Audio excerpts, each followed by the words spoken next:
Welcome back to Good Day Stateline. You know you want to go on a magical vacation with your family next spring, but when should you start planning? Sandra Chu, the Enchanted Traveler, is here with us tonight. You're going to break it all down for us. Thanks for coming in. Thanks for having me. Yeah, so we're going to talk about that first. We're going to talk about how now, which isn't even fall, is the time to start planning for next spring.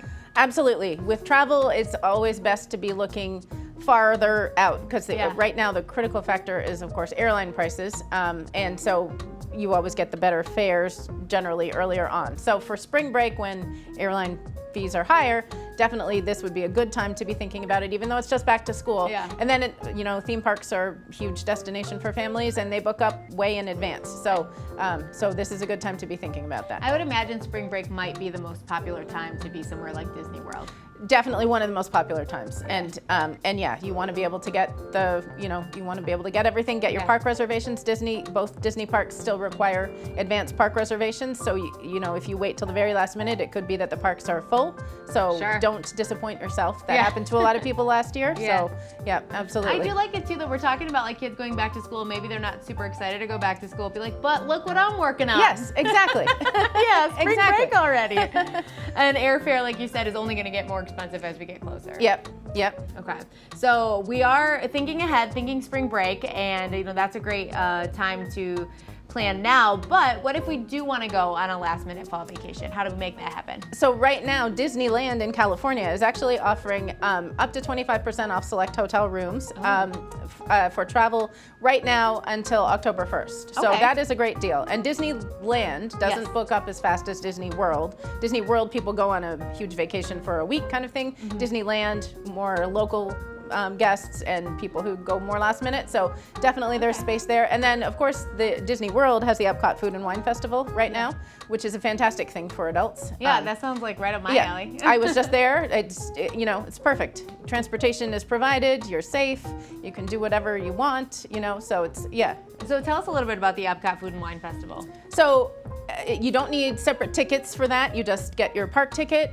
There are several resorts that are like right outside Epcot, so you can, and they have the new Disney Skyliner system, which is like a elevated gondola system. So you just hop on that and you hop on over, sail across the water, and then just spend the day at Epcot. And there are just their food and stands and wine and champagne and everything from all around the world. Cool. Just stroll around, and they call it, eating your way around the world. Yeah. And that lasts until November. So, oh, really? Yeah. I didn't expect you to say it was going to be there for that long. Yep, and it's decorated for Halloween right now, and fall is one of the nicest times to be there. Yeah, so. it's a little less sweaty. Yes, and then if you go in November, they've decorated for Christmas, which is my personal favorite time to be there. That sounds super fun. Okay, so that is happening at Disney World.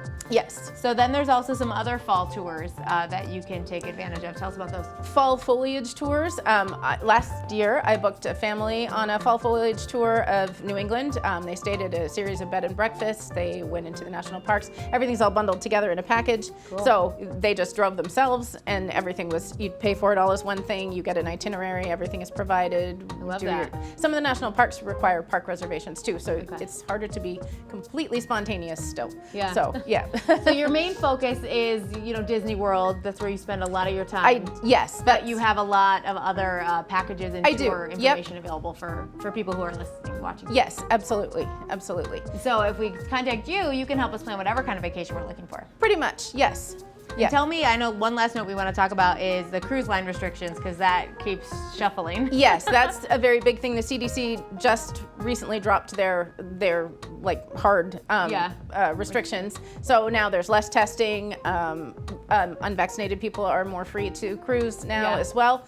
But it's still complicated and it changes day by day because other countries still have restrictions. So you're still subject to whatever, like Bermuda, Canada, they still have requirements. So if you're sailing on one of those itineraries, you still have to think about that.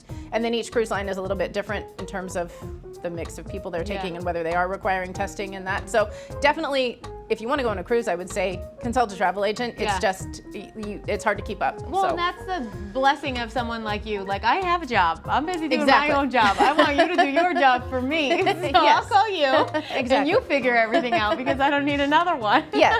Yeah. So that's a great reason, of course, to reach out to Sandra, the Enchanted Traveler. All of our information's right there on your screen. You can pop open your phone camera and scan that flow code, and you'll be right in touch with Sandra as well. Thank you so much for coming in tonight. Thanks so much for having me.